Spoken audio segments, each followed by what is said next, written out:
இதில் நான் மகிழ்ச்சி அடைகிறேன்.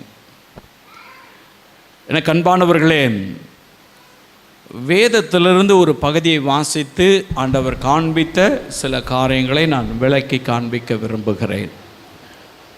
அது சங்கீதங்களின் புஸ்தகம்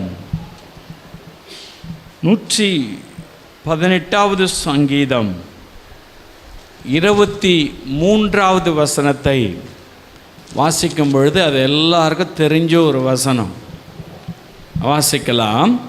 அது கர்த்தராலே ஆயிற்று, அது கர்த்தராலே ஆயிற்று, அது நம்முடைய கண்களுக்கு ஆச்சரியமாய் இருக்கிறது, அது நம்முடைய கண்களுக்கு ஆச்சரியமாய் இருக்கிறது. அது கர்த்தராலே ஆயிற்று, நம்முடைய கண்களுக்கு ஆச்சரியமாய் இருக்கிறது. இது பொதுவாக இது எதில் போடுவாங்க அப்படின்னு கேட்டால் எல்லாருக்கும் தெரியும், கல்யாண பத்திரிகையில் போடுவாங்க. பார்த்துருக்கீங்களா? இந்த வசனம் கல்யாண பத்திரிகையில் முன்னாடி போடுவாங்க. ஏன்னா ஆண்டவர் கல்யாணத்தை ஒழுங்கு செய்து கொடுக்கிறார், திருமணத்துக்கு ஆண்டவர் காரியங்களை நடப்பித்து கொடுக்கிறார். அது எங்களுக்கு ஆச்சரியமாக இருக்கே அப்படின்னு ஆண்டவருடைய நாமத்தை மையப்படுத்துவதற்காக இந்த வசனத்தை நீங்கள் நிறைய கல்யாண பத்திரிகை, திருமண பத்திரிகையில் போடுகிறதை நீங்கள் பார்க்க முடியும். ஆண்டவர் நமக்கு என்ன பேச விரும்புகிறார் என்பதை நாம் கவனிக்க வேணும். பாருங்க, அவர் ஆச்சரியமான காரியங்களை செய்கிற தேவன். இயேசு கிறிஸ்துடைய காரியங்களிலே அவர் பிறந்தது முதல் அவர் உயிர்த்தெழுந்தது வரை ஆச்சரியமான காரியங்கள் தான். எல்லாமே ஆச்சரியம்தான். அதுதான் தாவீது முன்கூட்டியே சொல்றார், அது கர்த்தராலே ஆயிற்று, அது நம்முடைய கண்களுக்கு ஆச்சரியமாயிருக்கிறது. நான் ஆடு மேய்ச்சிட்டு இருந்தேன், வயல்வெளியில் சுற்றி திரிந்துட்டு இருந்தேன், காட்டுக்குள்ளே போயிட்டு இருந்தேன். இன்னைக்கு நான் ராஜாவாக உட்கார்ந்திருக்கிறேன். இன்னைக்கு இஸ்ரவேல் தேசத்தின் மேலே என்னை கர்த்தர் ராஜாவாக வைத்திருக்கிறார். இது கண்களுக்கு ஆச்சரியமாக இருக்கு, எனக்கு அது ஆச்சரியமாக இருக்கு அப்படின்னு சொல்லி தன்னுடைய எக்ஸ்பீரியன்ஸை, தன்னுடைய வாழ்வில் நடந்த சாட்சியை தாவீது ரொம்ப அழகா சொல்றார். அது கர்த்தரால தான் ஆயிடுச்சு, கர்த்தர் தான் என்னை ராஜாவாய் இந்த இடத்துக்கு கொண்டு வந்தார். நான் யாருன்னா ஆடு மேய்க்கிறவன், நான் யாருன்னா வீட்டில் இருந்து புறக்கணிக்கப்பட்டவன், நான் யாருன்னு கேட்டாக்கா சகோதரர்களால் நிந்திக்கப்பட்டவன். என்ன அற்பமா எல்லாருமே நினைச்சாங்க. ஆனால் இன்னைக்கு இஸ்ரவேல் தேசத்தின் மேலே ராஜாவாய் கர்த்தர் வைத்திருக்கிறார். அது கர்த்தரால ஆயிற்று, அது அவருடைய கண்களுக்கு ஆச்சரியமாய் இருக்கிறது. எனக்கு அன்பான அன்பு சகோதரனே, சகோதரியே, ஆண்டவர் ஆச்சரியமான காரியத்தை நம்முடைய வாழ்க்கையிலே செய்ய போகிறார். ஒவ்வொரு காரியமும் எதிர்பார்க்காத, நம்ப முடியாத ஆச்சரியமான காரியத்தை செய்கிறவர் ஆண்டவராகிய இயேசு கிறிஸ்து. பாருங்கள், வேதத்தில் வாசித்து பார்க்கும் பொழுது மத்தேயு சுவிசேஷம் 8ஆம் அதிகாரம் 26, 27 வசனங்களை வாசித்து பார்க்கும் பொழுது, இங்கு சீஷர்கள் ஒரு கப்பலிலே, ஒரு படகுல பயணப்பட்டு போகிறாங்க. அவங்க பயணப்பட்டு போகும் பொழுது பார்த்தீங்கன்னாக்கா பெருங்காற்று கடல்ல வர்றது. இயேசு அந்த படகுல ஒரு மூலையில் படுத்து தூங்கிட்டு இருக்கார், கீழ்த்தட்டில் ஒரு படுத்து தூங்கிட்டு இருக்கார். பார்த்தீங்கன்னு சொன்னாக்கா பெரிய காத்தடிக்குது, அலை அப்படியே போட்டை முழுகிற மாதிரி வருது. பார்த்தீங்கன்னா சீஷர்களுக்குள்ள பயம்.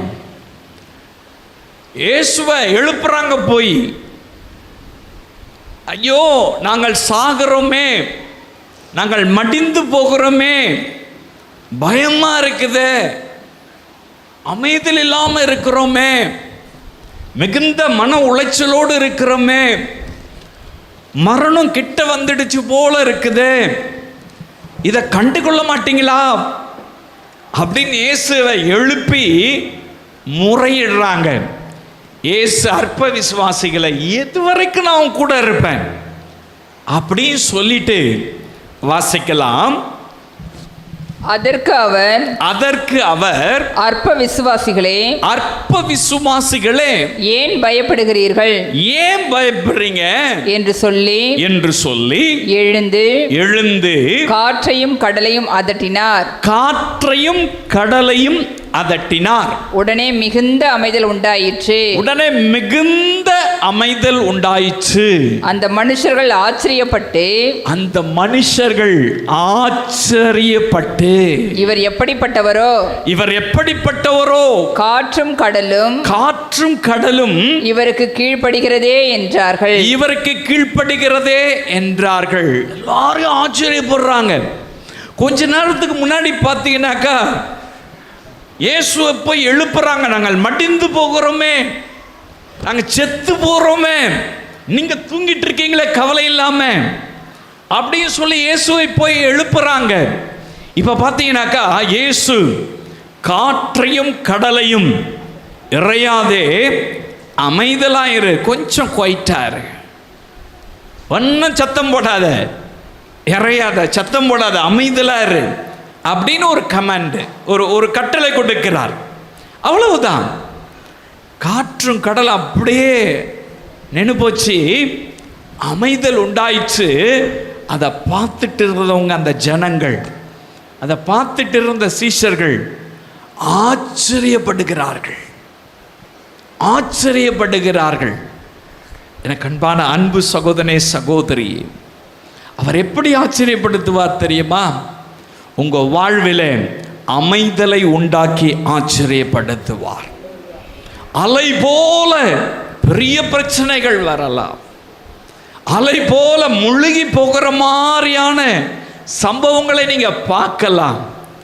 பயமுறுத்தும்படியான, மரணத்துக்கு ஏதுவான, அல்லது அவ்வளவுதான் முடிஞ்சு போச்சு அப்படின்ற லெவல் உங்களுடைய வாழ்வில் ஒரு வேளை வரலாம்.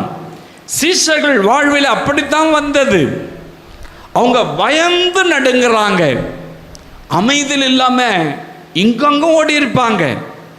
அவங்களுக்கு பெரிய குடும்பத்தை குறித்து பயம் வந்திருக்கும், பிள்ளைகளை குறித்து பயம் வந்திருக்கும், எதிர்காலத்தை குறித்து பயம் வந்திருக்கும். ஏதோ ஒரு பயம் அவனுடைய இருதயத்தை வாட்டி வதைத்திருக்கும். ஆண்டவர் பாருங்க, இயேசு அந்த பயத்தை அறிந்திருந்தார், அவங்களுடைய கலக்கத்தை அறிந்திருந்தார்.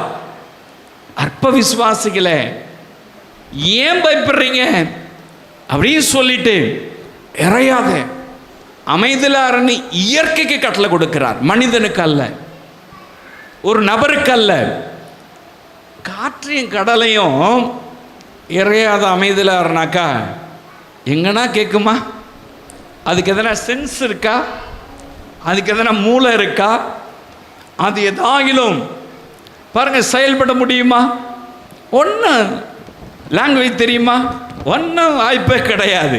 ஆனால் இயேசு சொல்றாரு அமைதல் உண்டாயிற்று. ஹல்லேலூயா. ஆச்சரியப்படுறாங்க, இவர் எப்படிப்பட்டவரோ, காற்றும் கடலும் இவருடைய வார்த்தைக்கு கீழ்ப்படுகிறதே. ஆச்சரியப்பட்டாங்க. உங்க வாழ்க்கை கூட அமைதல் இல்லாமல் இருக்கா? ஏதோ ஒரு பிரச்சனையில் இருக்கீங்களா? ஏதோ ஒரு குழப்பத்தில் இருக்கிறீங்களா? ஏதோ ஒரு பாடுகளின் மத்தியிலே அமைதல் இல்லாம அலமோதிட்டு இருக்கீங்களா?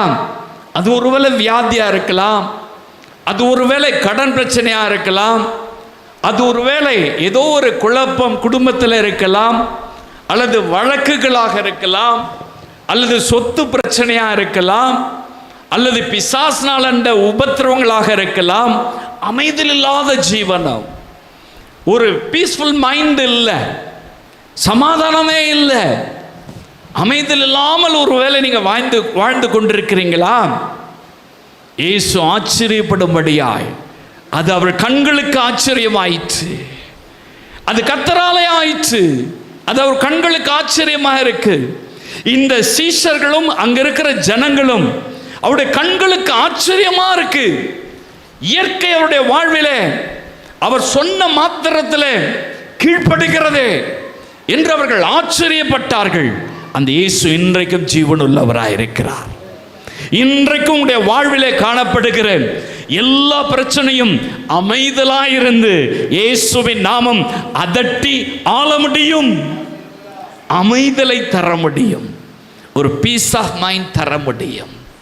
அமைதியுள்ள ஒரு வாழ்க்கை தர இயேசு வல்லவராயிருக்கிறார். அது கர்த்தராலே ஆயிற்று. நம்முடைய கண்களுக்கெல்லாம் அது ஆச்சரியம். நடந்துச்சா? ஒரு அமைதியாக அதுக்கப்புறம் டிராவல் பண்ணாங்களா? அவங்க அக்கறை போய் சேர்ந்தாங்களா? அவங்க வாழ்வில் இருந்த பயம் எல்லாம் போயிடுச்சா? அவங்க இப்போ பீஸ்ஃபுல்லாக சமாதானத்தோடு இயேசு எங்க கூட இருக்கிறார், இனி எங்களுக்கு பயமே இல்லை. இயற்கையே அவருடைய வார்த்தையை கீழ்ப்படியுது. இனி நம்ம எதுக்கு பயப்படணும்? இந்த தைரியத்தோடு போயிருப்பாங்கல்ல, அந்த இயேசு உங்க கூட இருக்கார், உங்க பக்கத்தில் இருக்கிறார். அமைதியில் இல்லாத ஒரு வாழ்வு, கலக்கத்தோடு கூட இருக்கிற ஒரு வாழ்வை கர்த்தர் அமைதியில் உள்ள ஒரு வாழ்க்கையாக மாற்றி, அமைதியில் உள்ள ஒரு ஜீவனம் பண்ணும்படியாய் மாற்றி ஆச்சரியமான காரியத்தை செய்வார். ஹல்லேலூயா! அது கர்த்தராலே ஆயிற்று. நம்முடைய கண்களுக்கெல்லாம் ஆச்சரியமானது. ஹல்லேலூயா! அமைதலை உண்டாக்குகிற தேவன் நம்முடைய தேவன். ஒரு பெரிய சமாதானத்தை கொடுக்கிறவர் நம்முடைய இயேசு. ஹல்லேலூயா! அவர் உங்க கூட இருக்கார்ல, உங்க வாழ்க்கையில பயணம் செய்கிறார்ல. அவர் தூங்கிட்டு இருக்கிற போல இருக்கலாம், அவர் இல்லாதது போல இருக்கலாம், அவருடைய பிரசன்ஸை உணராம ஒரு வேலை இருக்கலாம். சீஷர்கள் அப்படிதான் இருந்தாங்க. போட்டு போயிட்டு இருக்கு, பெரிய காற்று அடிக்குது, அலை வந்து மோதுது, தண்ணீர் குவியெல்லாம் வந்து மேலே விழுந்திருக்கும். பார்த்தீங்கன்னா எல்லாரும் இங்கும் அங்கே அலமோதி இருப்பாங்க, இருக்கிற பொருள்லாம் தூக்கி போட்டிருப்பாங்க, அவங்களுக்கு தெரிஞ்ச டெக்னாலஜியெல்லாம் யூஸ் பண்ணியிருப்பாங்க. அவங்க பயணப்படுகிற நாட்கள் இப்படிலாம் நடந்தால் என்ன பண்ணலாம் அப்படின்றத உத்தேசித்திருப்பாங்க.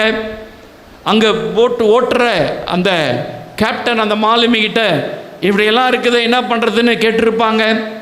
இதெல்லாம் நடந்திருக்கும். இயேசு தூங்கிட்டு இருக்கார், அவர் அமைதியாக தூங்கிட்டு இருக்கார், எதை பற்றியும் கவலைப்படல. உங்கள் வாழ்க்கையில் கூட அமைதியாக இருப்பார், அமைதியாக இருப்பார்.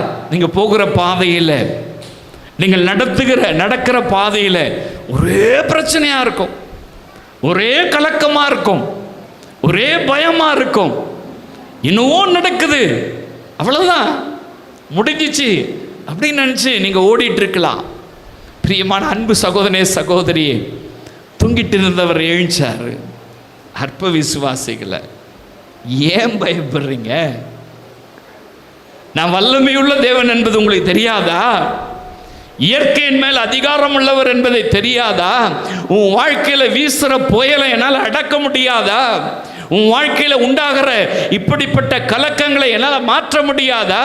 நான் உன் வாழ்க்கை படகுல நான் பயணமாயிட்டு தானே இருக்கிறேன், உன் கூட தானே நான் இருக்கிறேன், உன்னோடு கூட தானே நான் டிராவல் பண்ணுறேன், உன் கூட தானே நான் படுத்து உறங்கிட்டு இருக்கிறேன். ஏன் பயப்படுறீங்க? அமைதியில் இறையாது, அவ்வளவுதான், முடிஞ்சு கதை. அப்படிதான் உங்க வாழ்க்கையை அமைதல் படுத்துகிற தேவன் இயேசு. அவர் ஆச்சரியமா இருக்கும்.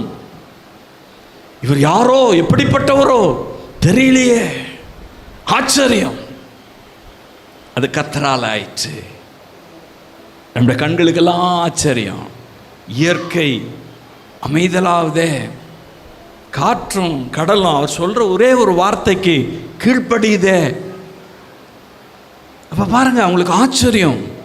அப்படித்தான் இயேசு நம்முடைய வாழ்வில் காணப்படுகிற எந்த குழப்பமாக இருந்தாலும் ஆச்சரியமான காரியத்தை செய்கிறார். விசுவாசிக்கிறீங்களா? ஹல்லேலூயா! ஒரு ஆச்சரியமான காரியத்தை செய்கிறவர். நம்முடைய கண்களுக்கெல்லாம் ஆச்சரியமா இருக்க போகுது. ஒரு பெரிய காரியங்களை செய்கிறவர். சீஷர்கள் இப்போ ஆச்சரியப்பட்டு அவங்க பாருங்க அக்கறைக்கு போய் சேர்ந்தாங்க. எந்த பயமும் இல்லை, அமைதியுள்ள ஜீவனம் பண்ணும்படியாய் கர்த்தருடைய வாழ்க்கையை மாற்றி கொடுத்தார். உங்கள் வாழ்க்கையிலும் கூட ஏதோ ஒரு புயல், ஏதோ ஒரு கலக்கம், அது கடன் பாரம் இருக்கலாம், ஏதோ ஒரு பிரச்சனை, ஏதோ ஒரு கலக்கம் உங்களை அப்படியே இரிட்டேட் பண்ணிகிட்டே இருக்கலாம், உங்களை வேதனை படுத்திகிட்டே இருக்கலாம். மாறி மாறி அதுவே உங்களுடைய வாழ்வில் உங்களுக்கு பெரிய டென்ஷனாக இருக்கலாம். பயப்படாதீங்க, ஏசு உங்கள் உள்ளத்தில் இருக்கிறார். நீங்கள் எங்கே போனாலும் அவங்க கூட இருக்கிறேன்னு சொன்னார். அவர் எங்கு போனாலும் ஜீவனுள்ள நாளெல்லாம் நம்ம கூட வருகிறவர். உலகத்தின் முடிவு விரதம் சதா காலங்களிலும் நான் உங்களோடு கூட இருக்கிறேன்னு சொல்றார். உங்க வாழ்க்கையில் நீங்கள் பயணப்படுகிற உங்கள் வாழ்க்கை பயணத்தில் அவர் கூடவே இருக்கிறவர். அப்படி எழும்பும் பொழுது அவர் ஒரே ஒரு வார்த்தை சொல்வார், இறையாத அமைதலாருன்னு சொல்வார். தட்ஸ் ஆல், முடிஞ்சிச்சு கதை. அமைதல் உண்டாயிடும். அது ஆச்சரியம் தானே? உங்களுக்கு செய்ய மாட்டாரா? சீசர்களுக்கு செஞ்சவர் உங்களுக்கு செய்ய மாட்டாரா? என்ன பிரச்சனையாக இருந்தாலும் அதை மாற்ற மாட்டாரா? இன்னைக்கு அவர் மாற்றுவார். நம்முடைய கண்களுக்கு அது ஆச்சரியமாக இருக்கும். ஹல்லேலூயா! அது கர்த்தராலே ஆயிற்று. ஆமென். ரெண்டாவது காரியம் வேதம் என்ன சொல்லுகிறது பாருங்க, எப்படி அவர் ஆச்சரியப்படுத்துகிறாரு. வாசிக்கலாம். மார்க் எழுதின சுவிசேஷத்தில் 41, 42 வசனங்களை வாசித்து பார்க்கும் பொழுது இங்கே யவீருவை குறித்து சொல்லப்பட்டிருக்கிறது. ஒரு ஜெபாலய தலைவன். இந்த ஜெபாலய தலைவனுக்கு பார்த்தீங்கன்னாக்கா ஒரு மக இருக்கிறா. அவளுக்கு 12 வயசு. இந்த 12 வயசுள்ள ஒரு மக திடீர்னு பார்த்தா சுகவீனம் ஆயிட்டான். அவன் மரண தருவாய்க்கு போயிட்டான். அந்த வியாதியை சுகமாக்க யாரால முடியல. அவ செத்து போயிடுவா என்ற லெவல் வந்துடுச்சு. இயேசு ஊழியம் செய்து இருக்கிற இடத்துக்கு இந்த ஜெபாலய தலைவன், ஜெபாலயத்தை கட்டிக்க அது தலைவனாக இருக்கிறவன் யவீரு, அவன் பார்த்தீங்கன்னா அங்கே வரான். அங்கே வந்து இயேசுவை கூப்பிடுறான். அப்படி இயேசுவை கூப்பிட்ட உடனே பாருங்க, இயேசு வந்துட்டே இருக்காரு. அங்கே அந்த பெரும்பாடுள்ள ஸ்திரீ உள்ள வர்றாங்க, வஸ்திரத்தை தொடுறாங்க, அவங்க சுகமாயிட்டாங்க. அதை இயேசு விசாரிச்சுட்டு இருக்காரு. எப்படி விசாரிச்சுட்டு இருக்கும் பொழுது ஒரு நபர் ஓடி வரான். ஓடி வந்து, போதகரை வருத்தப்படுத்தாத, உன் மக மரிச்சிட்டா, உன் மக செத்து போயிட்டா அப்படி சொல்லி செய்தியை சொல்றாங்க. பாருங்க, வாசிக்கலாம். 41, 42 வசனத்தில் பிள்ளையின் கையை பிடித்து, பிள்ளை கையை பிடித்து தலித்தா குமி என்றார். தலித்தா குமி என்றார். அதற்கு சிறு பெண்ணே, அதற்கு சிறு பெண்ணே, எழுந்திரு என்று உனக்கு சொல்லுகிறேன் என்று அர்த்தமாம். எழுந்திரு என்று உனக்கு சொல்லுகிறேன் என்று அர்த்தமாம். உடனே சிறு பெண் எழுந்து நடந்தாள். உடனே சிறு பெண் எழுந்து நடந்தாள். அவள் 12 வயதுள்ளவளாய் இருந்தாள். அவள் 12 வயதுள்ளவளாய் இருந்தாள். அவர்கள் மிகுந்த ஆச்சரியப்பட்டு, அவங்களாம் என்ன பண்ணாங்களா? மிகுந்த ஆச்சரியப்பட்டு பிரமித்தார்கள். அது கர்த்தராலே ஆயிற்று. அவர் கண்களுக்கெல்லாம் ஆச்சரியம். பாருங்க, இந்த மக செத்து போயிட்டா. இவ செத்து போயிட்டான்ற செய்தி அங்க வந்துடுச்சு. நீ பயப்படாத, நீ ரட்சிக்கப்படுவ அப்படின்னு இயேசு யவீரு பார்த்து, அந்த தகப்பனை பார்த்து சொல்றார். அந்த வார்த்தையை அவன் கேட்டுக்கிட்டு இயேசுவை கூட்டிட்டு வீட்டுக்கு வரான். வீட்டுக்கு வந்து பார்த்தாக்கா எல்லாம் அழுதுட்டு இருக்காங்க. ஒரு பக்கத்தில் கிரிட்டிசைஸ் பண்றாங்க, கிண்டல் பண்றாங்க. இயேசுன்னு ஓடனா அவன் பொண்ணு செத்து போயிட்டா. இப்போ இயேசுவை கூட்டினு வந்து என்ன பண்றது? அவதான் செத்து போயிட்டால, அவ ஜோமனி என்ன நடக்க போகுது அப்படின்னு கிரிட்டிசைஸ் பண்ணாங்க. பாருங்க, எல்லாம் நகைத்தார்கள், அப்படி எல்லாம் பேசுனாங்க. இயேசு வீட்டுக்கு வர்றாரு. வீட்டுக்கு வந்து எல்லாரையும் விரட்டி அடிச்சு விட்டு யோவானையும் பேதுருவையும் கூட வச்சுக்கிட்டாரு. அவ கையை பிடிச்சாரு, தலித்தா குமின்னு சொன்னாரு. அப்படின்னா சிறு பெண்ணே எழுந்திரு என்ற அர்த்தமாம். செத்து போனவ, அங்கு பணமா கிடந்தவ கையை பிடிச்சி அப்படி சொன்ன உடனே அப்படியே எழுந்தவ மாத்திரம் இல்ல, நடக்க ஆரம்பிச்சுட்டா. ஹல்லேலூயா! பார்த்தவெல்லாம் வாயடிச்சு போயிட்டான். கிண்டல் பண்ணவெல்லாம் வாயடிச்சு போயிட்டான். என்னென்னவோ பேசணுமெல்லாம் பேச முடியல. அப்படியே நிக்கிறோம் பிரமிச்சு போய். ஆச்சரியமா இருக்கு. இது எப்படி முடியும்? செத்து போனவன உயிரோட எழுப்புறாரு, மரித்து போன உயிரோட வரானே.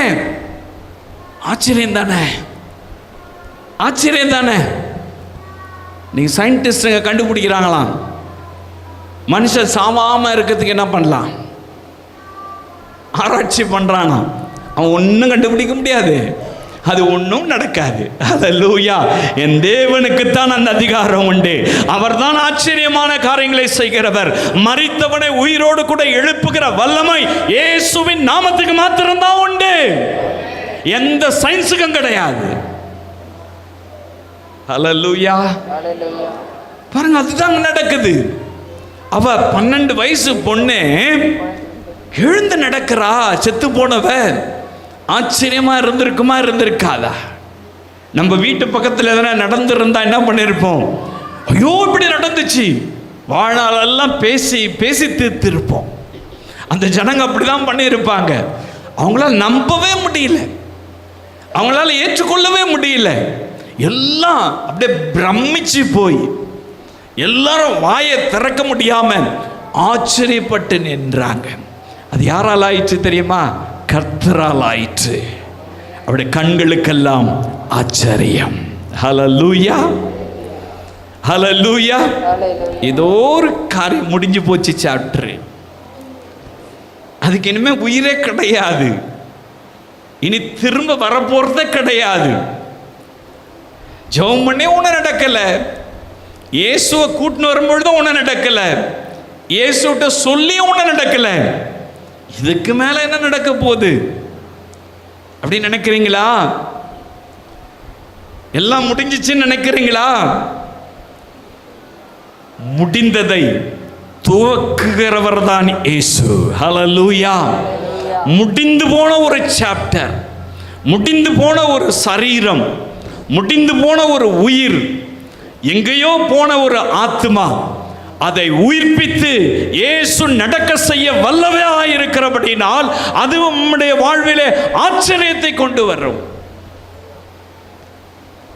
ஏதோ ஒரு காரியம் இனி முடிஞ்சு போச்சு, இனிமே பேசி என்ன பிரயோஜனம், இனிமே ஜெபம் பண்ணி என்ன பிரயோஜனம், இனிமே இதுக்காக வருத்தப்பட்டு என்ன பிரயோஜனம் அப்படி ஒருவர் நினைக்கிறீங்களா? முடிந்து போன அந்த 12 வயசு பெண்ணை தலித்தாகுமின்னு சொல்லி எழுப்பினார்ல, அவர் இன்றைக்கு ஜீவனுள்ளவராக இருக்கிறார். ஆச்சரியமான காரியத்தை செய்வார், ஆச்சரியமான காரியத்தை செய்வார். அந்த குடும்பத்துக்கு இழந்து போனதை திரும்ப கொடுத்து ஆச்சரியப்படுத்தினார். இழந்த மகளை அந்த குடும்பத்துக்கு திரும்ப கொடுத்துட்டாருங்க. இழந்த ஆசீர்வாதத்தை இயேசு திரும்ப கொடுத்துட்டாருங்க. இழந்த சந்தோஷத்தை திரும்ப கொடுத்துட்டார். இழந்த சமாதானத்தை திரும்ப கொடுத்துட்டார். அந்த பெண்ணையே அவங்க பெற்றோர் கையில திரும்ப கொடுத்துட்டார். இழந்ததை திரும்ப கொடுத்து ஆச்சரியப்படுத்துகிற ஒரே ஒரு தெய்வம் இயேசு மாத்திரம்தான். நீங்க எதை இழந்திருக்கீங்க? சந்தோஷத்தை இழந்திருக்கீங்களா? சமாதானத்தை இழந்திருக்கிறீங்களா? அல்லது ஏதோ சொத்து சுதந்திரத்தை இழந்திருக்கிறீங்களா? உங்க வாழ்க்கையில என்னத்தை இழந்திருக்கிறீங்க? பயப்படாதீங்க, உங்க கூட டிராவல் பண்றவர் இழந்ததை திரும்ப அப்படியே மீட்டு கொடுப்பார். ஹல்லேலூயா. அது பிசினஸ்லாக இருக்கலாம், குடும்ப வாழ்க்கையாக இருக்கலாம், தனிப்பட்ட வாழ்க்கையாக இருக்கலாம், அல்லது ஏதோ ஒரு உங்களுடைய வேலை செய்கிற இடங்களாக இருக்கலாம். ஏதோ ஒன்றை இழந்திருக்கலாம். இழப்பின் மத்தியில் நீங்கள் ஒருவேளை நிற்கலாம். இழப்பின் மத்தியில் நீங்கள் ஒருவேளை தடுமாற்றத்தோடு கூட இருக்கலாம். ஐயோ எல்லாத்தையும் விட்டுட்டனே அப்படின்னு நீங்க ஃபீல் பண்ணலாம். இல்லை, இயேசு திரும்ப கொடுத்து நம்மை ஆச்சரியப்படுத்துவார். ஹல்லேலூயா. யவீருக்கு முடிஞ்சு போச்சு, மக போயிட்டா, முடிஞ்ச சாப்டர். பாருங்க, இயேசு வந்தாரு, தலித்தாக்குமி சொன்னாரு, இழந்த திரும்ப மகளை கொடுத்துட்டாருங்க. ஆச்சரியம் தானே? நீங்க இழந்ததை திரும்ப தர மாட்டாரா? நீங்க இழந்த ஆசீர்வாதத்தை திரும்ப தர மாட்டாரா? நீங்க இழந்த வேலையை திரும்ப தர மாட்டாரா? நீங்க இழந்த சமாதானத்தை திரும்ப தர மாட்டாரா? நீங்க இழந்த பரிசுத்தத்தை திரும்ப தர மாட்டாரா? நீங்க இழந்த ஜெப வாழ்க்கையை திரும்ப தர மாட்டாரா? நீங்க இழந்த ஆவிக்குரிய ஜீவியத்தை திரும்ப தர மாட்டாரா? முடிஞ்சிச்சுன்னு நினைக்காதீங்க. இயேசு உயிர்ப்பிக்கிற தேவன். அவர் ஆவியா இருக்கிறார். அவர் இன்னும் நம் நடுவிலே உலாவிக் கொண்டிருக்கிறார். அவர் ஜீவனுள்ள தேவன். யவீரு குடும்பத்துக்கு திரும்ப கொடுத்தவர் உங்க குடும்பத்துக்கு திரும்ப தருவார். தனிப்பட்ட வாழ்க்கையில திரும்ப தருவார். கலங்காதீங்க, பயப்படாதீங்க. அவர் ஆச்சரியமான காரியத்தை செய்கிறவர்.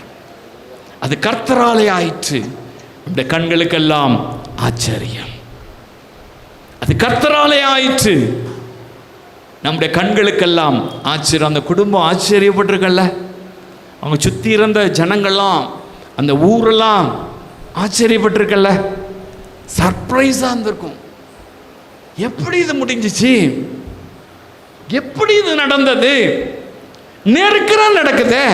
எங்க மறைமுகமாலாம் நடக்கல, நேருக்கு நேர் நடக்குது. செத்து போன பணத்தை பார்த்தேன். இப்ப நடந்து தெருவுக்கு வந்துட்டால, இப்ப சுகமா நடக்கிறாள. இதை யாரால மறுக்க முடியாத, இல்லைன்னு சொல்ல முடியாத. இப்ப ஓடி விளையாண்டு இருக்கிறாள் செத்து போனவ. ஆச்சரியம் தானே? திரும்ப கொடுத்து ஆச்சரியப்படுத்தின என் இயேசு இன்னைக்கு உங்க வாழ்க்கையில நீங்கள் எது இழந்திருந்தாலும் சரி அதை திரும்ப கொடுக்க பார்க்கிறார். விசுவாசிங்க. ஹல்லேலூயா. நீங்க எது இழந்திருந்தாலும் சரி நீங்க திரும்ப பெற்றுக்கொள்ள போறீங்க. ஆச்சரியப்படுத்துகிறவர். நம்முடைய கண்களுக்கெல்லாம் அது ஆச்சரியமா இருக்க போது நீங்க சொல்லுவீங்க, இது கர்த்தராலே ஆயிற்று. நம்முடைய கண்களுக்கெல்லாம் ஆச்சரியம் சொல்லுவார். ஹல்லேலூயா. இழந்ததை திரும்ப கொடுத்து நம்மை ஆச்சரியப்படுத்துகிற இயேசு நம் நடுவிலே இருக்கிறார். ஹல்லேலூயா. அவர் வாக்கு தத்தங்களின் தேவன். அவர் வாக்கு தத்தத்தின்படியே நம்முடைய கண்களுக்கு ஆச்சரியமான காரியத்தை செய்து அவர் பெரிய காரியங்களை நடப்பித்து நம்மை மகிழ செய்வார். ஹல்லேலூயா. மூன்றாவது ஒரு காரியத்தை நான் சொல்ல விரும்புகிறேன். வாசிக்கலாம். லூக்கா சுவிசேஷம் 5ஆம் அதிகாரம் 26ஆம் வசனத்தை வாசிக்கலாம். அதனாலே எல்லாரும் ஆச்சரியப்பட்டு தேவனை மகிமைப்படுத்தினார்கள். தேவனை மகிமைப்படுத்தின. எதனால? இங்க பாருங்க, ஒரு திமிர்வாதக்காரன் இருக்கான், எழுச்சி நடக்க முடியாதவன். அந்த வாத நோய் சொல்லி கேள்விப்பட்டிருக்கீங்களா? வாத நோய். அது வாதம் வந்துச்சுன்னா என்ன ஆயிடும்? கை கால் செயல்படாது. அந்த மாதிரி முடக்கு வாதத்தினாலே பாதிக்கப்பட்டவன் தான் இந்த திமிர்வாதக்காரன். அந்த வியாதி அவனை அட்டாக் பண்ணிடுச்சு. அவன் படுத்த படுக்க கிடக்கிறான். அப்படி படுத்த படுக்க கிடக்கிறவனை இயேசு அந்த ஊரில் போய் ஊழியம் செய்ய போறார். ஒரு வீட்டில் ஊழியம் செய்கிறார். வீட்டில் ஜெபம் நடத்துகிறார். இப்போல்லாம் பாஸ்டர்மார்கள்லாம் நடத்துவாங்கள்ல கிராமங்களில். ஒரு வீட்டில், தேவாலயம் கிடையாது, அது ஒரு வீடு. ஹல்லேலூயா. அந்த வீட்டில் ஜெபம் நடக்குது. அப்போ இயேசு வந்துருக்கிறாருன்னொன்னே ஒரு ஊழியக்காரர் வந்தாக்கா என்ன பண்ணுவாங்க? கூட்டம் அற்புத அடையாளம் நடக்குதுனாக்கா அதில் ஃபுல்லாக முதல்ல சுகத்தை வாங்கிட்டு போகிறதுக்கு வருவாங்க. மனம் திரும்புகிறாங்களோ இல்லையோ, சுகம் கிடைச்சணும், ஆசீர்வாதம் கிடைச்சணும். ஆமாம், அதுக்காக அப்படிப்பட்ட கூட்டம், ஏராளமான கூட்டம். அந்த வீட்டுக்குள்ளே யாரும் போக முடியாத அளவுக்கு ஃபுல்லாக பேக் ஆகிருக்கு, ஃபுல்லாக ஜனம். இப்போ இந்த திமிர்வாதக்காரரை கூட்டிகிட்டு வர்றாங்க. கூட்டிகிட்டு வரலான்னாக்கா அவன் படுத்துருக்கிற கட்டலோடு எடுத்துகிட்டு வர்றாங்க. 4 பேரை சுமந்துட்டு வரான். எப்படி பாடையை தூக்கிட்டு வராங்களோ, பெட்டியை தூக்கிட்டு வராங்களோ, அந்த மாதிரி அவன் சும்மா படுத்து கிடக்கிறான். அந்த கட்டிலோடு தூக்கிட்டு வர்றாங்க. வேறு வழி கிடையாது அவங்களுக்கு. வந்து பார்த்தாக்கா வீடு ஃபுல்லாக ஜனம், உள்ளே நுழைய முடியல. பார்த்தாங்க, எப்படின்னா என் சீட்டை கொண்டு போயினையா, எப்படின்னா இயேசுகிட்ட கொண்டு போயிடணும் அப்படின்னு சொல்லிட்டு பாருங்க, மேலே பார்த்தா ஓடு தான் இருக்குது, பிரிச்சிருவோம் அப்படின்னு முடிவு பண்ணாங்க. 4 பேர் ஏறினாங்க. அந்த கட்டில் இறக்குற அளவுக்கு பிரிச்சுக்கிறாங்க பாருங்க, சைலண்ட்டாக பிரிச்சுக்கிறாங்க. தூசியெல்லாம் விழுந்திருக்கல கீழே, அதெல்லாம் விழாமல் ஏசு ஊழியம் செஞ்சுருக்கார், ஜாக்கிரதையாக பிரசங்கம் பண்ணிட்டு இருக்கார் பாருங்க. அழகாக ஒரு ஓடா நைஸாக எடுத்திருக்காங்க, தட்டோடு ஒன்றா எடுத்திருக்காங்க.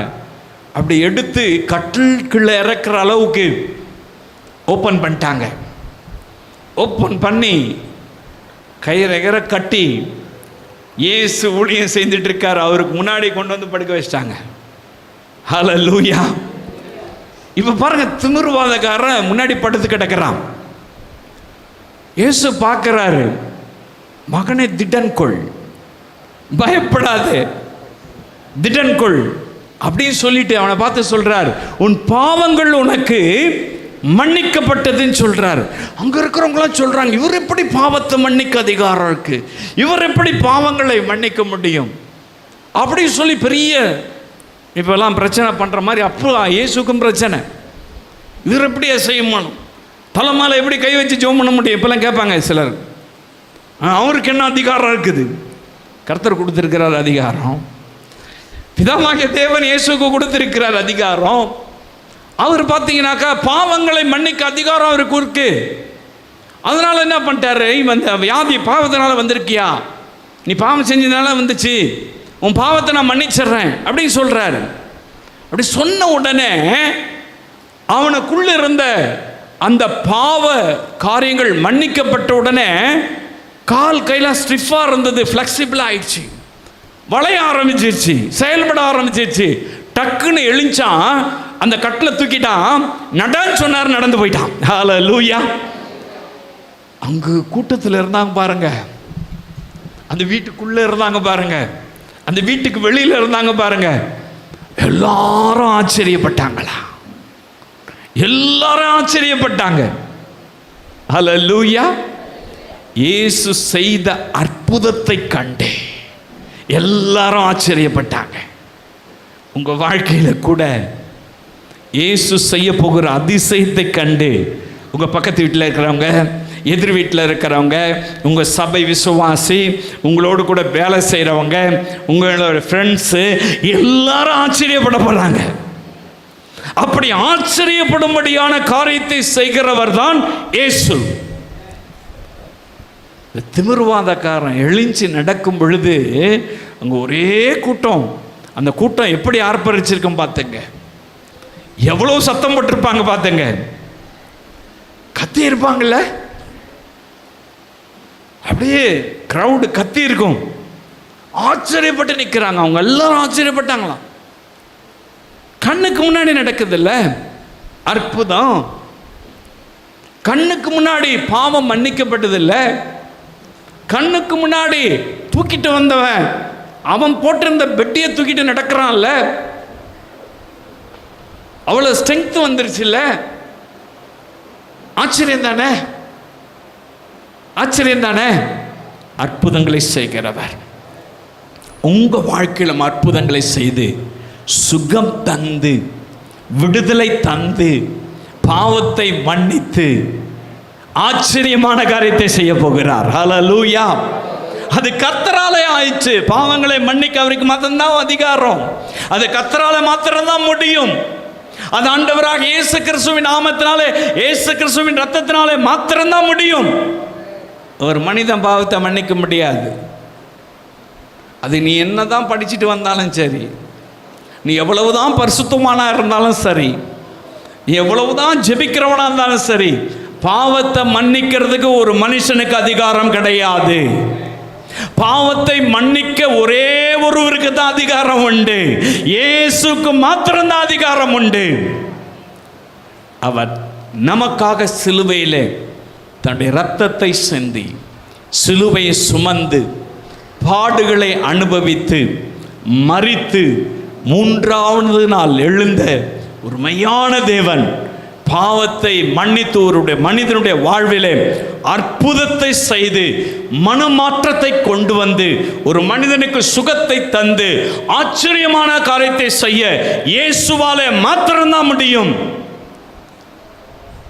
உங்க வாழ்க்கையில் ஆச்சரியமான காரியத்தை கர்த்தர் செய்யணுமா? அற்புதமான காரியத்தை கர்த்தர் செய்யணுமா?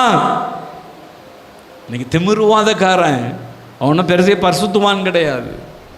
அவன் பாவின்னு சொல்லிட்டு பகிரங்கமா தெரியுது. பாவத்தினால தான் இந்த வியாதின்னு சொல்லிட்டு தெளிவா தெரியுது. அப்படிப்பட்ட ஒரு நபரையே பார்த்து பயப்படாத திடன் கொள்ளுன்னு சொல்லி அவனை சுகப்படுத்தி அவனுக்கு ஒரு அற்புதத்தை செய்து அங்க இருக்கிற ஜனங்களெல்லாம் ஆச்சரியப்படுத்தினவர் உங்களுக்கு ஒரு அற்புதத்தை செய்ய மாட்டாரா? உங்களுக்கு ஒரு திருமண வாழ்க்கையை உண்டாக்கி தர மாட்டாரா? உங்களுக்கு ஒரு குழந்தை பாக்கியத்தை ஆண்டவர் தர மாட்டாரா? உங்க சபையில் ஆத்துமாக்களை கொண்டு வர மாட்டாரா? உங்களுடைய வாழ்வில் என்னென்ன ஆச்சரியமான காரியத்தை செய்யணுமோ அதெல்லாம் செய்ய மாட்டாரா? என் தேவனாலே கூடாத காரியம் ஒன்றுமில்லை. அவர்கள் எல்லாரும் ஆச்சரியப்பட்டாங்களாம். உங்களை சுற்றி இருக்கிறவங்களாம் ஆச்சரியப்படப்படுறாங்க. உங்களை சுற்றி இருக்கிறவங்களாம் ஆச்சரியப்படும்படியான அற்புதத்தை செய்து ஆச்சரியப்படுத்துகிறவர் இயேசு. அது கர்த்தராலே ஆயிற்று. நம்முடைய கண்களுக்கெல்லாம் ஆச்சரியம். ஹல்லேலூயா. உங்களுக்கு செய்ய வல்லவர் தானே, உங்களுக்கு செய்வார்ல, ஆச்சரியமான காரியத்தை செய்வார்ல. ஏதோ ஒரு காரியத்தில் நீங்கள் துவண்டு போயிருக்கலாம், அல்லது சுகம் இல்லாமல் நீங்கள் துவண்டு போயிருக்கலாம், அல்லது வீட்டில் சமாதானம் இல்லாமல் நீங்கள் ஒருவேளை துவண்டு போயிருக்கலாம், ஒருவேளை கடன் பாரத்தினால அமைதியில் இல்லாமல் நீங்கள் ஒரு வேலை இருக்கலாம். வீட்டில் எப்போ பார்த்தாலும் சண்டை, கணவன் மனைவிக்குள்ள சண்டை, பக்கத்து வீட்டு அக்கத்து வீட்டுக்குள்ள சண்டை, சமாதானம் இல்லாமல் இருக்கலாம். ஏதோ ஒரு காரியத்தில் நீங்கள் எதோதையோ இழந்து போயிருக்கலாம், இழப்பின் மத்தியில் நீங்கள் இருக்கலாம். இதை கேட்கிற அன்பு சகோதரனே சகோதரியே, இயேசு ஆச்சரியமான காரியத்தை இன்றைக்கு உங்களுக்கு செய்ய போகிறார். விசுவாசிங்க. அன்னைக்கு திமிர்வாதக்காரனுக்கு ஆச்சரியமான காரியத்தை செஞ்சார்ல, ஹல்லேலூயா. அதே மாதிரி பாருங்க, இழந்து போன யவீருனுக்கு குடும்பத்துக்கு ஆச்சரியமான காரியத்தை செஞ்சார்ல, உங்களுக்கு செய்ய மாட்டாரா? ஹல்லேலூயா. எனக்கு அன்பான அன்பு சகோதரனே சகோதரியே, கலங்கி நின்ற சீஷர்களுக்கு, அங்கிருந்த ஜனங்களுக்கு அமைதலை உண்டாக்கி ஆச்சரியமான காரியத்தை செய்தவர் ஏன் இன்னைக்கு உங்களுக்கு செய்ய மாட்டாரு? இன்னைக்கு ஆச்சரியத்தை செய்ய போகிறார். நம்முடைய கண்களுக்கு அது ஆச்சரியமா இருக்க போகுது. ஆச்சரியத்தை செய்கிறவர் இயேசு.